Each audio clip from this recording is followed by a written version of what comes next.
নমস্কার বন্ধুরা, আবার চলে আসলাম নতুন একটা রেসিপি নিয়ে। আজকে আমি ঢেঁড়সের চচ্চড়ি বানিয়ে আপনাদেরকে সবাই দেখাবো। এখানে ঢেঁড়সগুলো ভালো করে ধুয়ে কেটে নিলাম। দেন কড়াইতে তেল দিয়ে পেঁয়াজ কুচিগুলো দিয়ে দেবো। পেঁয়াজগুলো এবার হালকা ভেজে নেব। কার কার ঢেঁড়সের চচ্চড়ি ভালো লাগে অবশ্যই আমাকে কমেন্ট করবেন। এবার আমি ঢেঁড়সগুলো দিয়ে দেব, দিয়ে ভালো করে একটু নেড়ে চেড়ে নেব। এতে পরিমাণ মতো নুন হলুদ দিয়ে দেব। ভালো লাগলে অবশ্যই একটা লাইক করে দেবেন।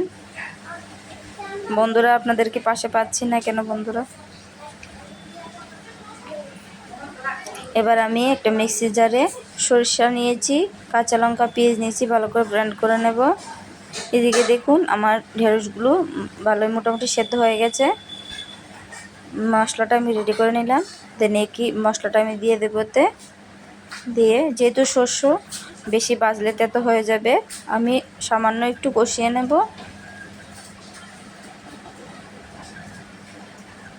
দেখুন এবার নাড়িয়ে চাড়িয়ে নামিয়ে নিলে হয়ে গেল আমার ঢেঁড়সের চচ্চড়ি। কেমন লাগছে অবশ্যই জানাবেন। এভাবে পাশে থাকবেন বন্ধুরা। ধন্যবাদ।